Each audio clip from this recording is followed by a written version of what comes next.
Hello, welcome to the Operation Management class. In this class, we will learn a lot about managing the operation of the company in today's disruptive economy. I'm your facilitator in this class, and my name is Nur Budi from School of Business and Management Institute Technology Bandung, Indonesia. Let's begin the journey. There are four objectives that we want to achieve in this course. First, identify the central problem of operation in manufacturing and service industry. Second, identify global issues that may affect the company operational performance. Third, propose an alternative solution based on strategy, methodology, and tools in operation management. And last, number four, create recommendation based on the constructed perspective and the company's strategic objective. We have 14 interested topics in operation management. Let's take a look at them one by one.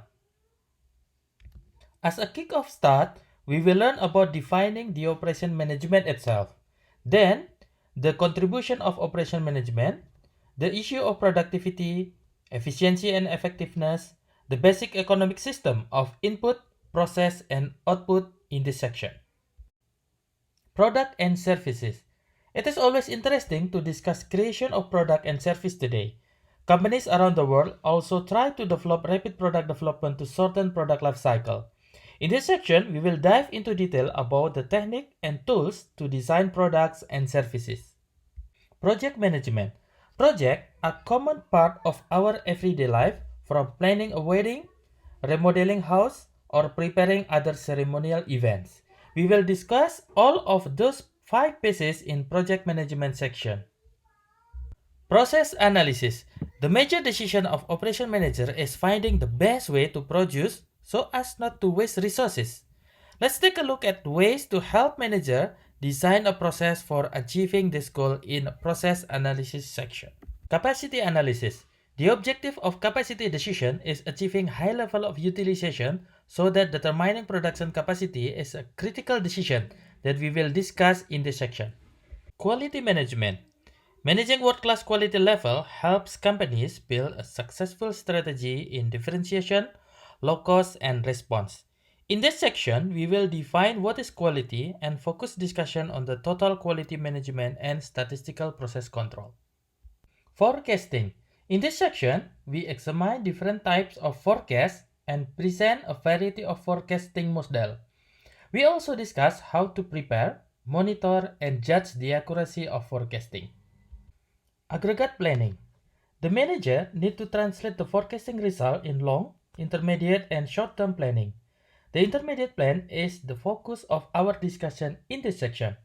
Intermediate plan are designed to be consistent with top management plan and work within the resource constraint. Inventory management. Good inventory management is a critical decision of operation manager. A company can reduce costs by reducing inventory, but on the other hand, production may stop and customer dissatisfied when an item is out of stock. Our objective in discussing inventory management is to find a balance between inventory investment and customer satisfaction. Maintenance. Poor maintenance can be disruptive, inconvenient, wasteful, and expensive. How to create good maintenance and reliability that enhance company performance is our focus in this section. Human resource. Managing human resource involves many aspects including recruiting, training, measuring performance, and monitoring.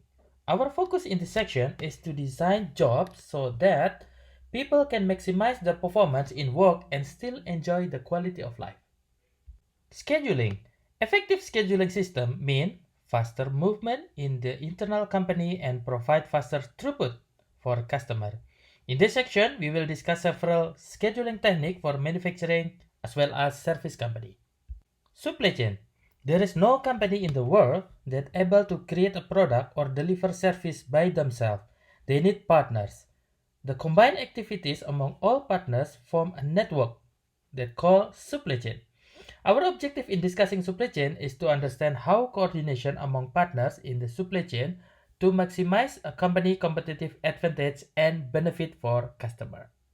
Industry 4.0 is the new initiative to increase productivity, create mass customization while reducing overall costs, utilizing the advancement of cyber physical system, and other advanced technologies.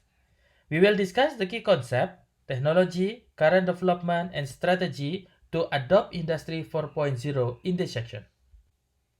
In this course, we will use two books as main reference. First is Operation Management by Heiser and Render. And second, Operation and Supply Chain Management by Jacob and Chase. Of course, there are more references that we will use along the course. I hope you're excited as I do in discussing all of those aspects of operation management. Thank you and see you in the next video. Bye.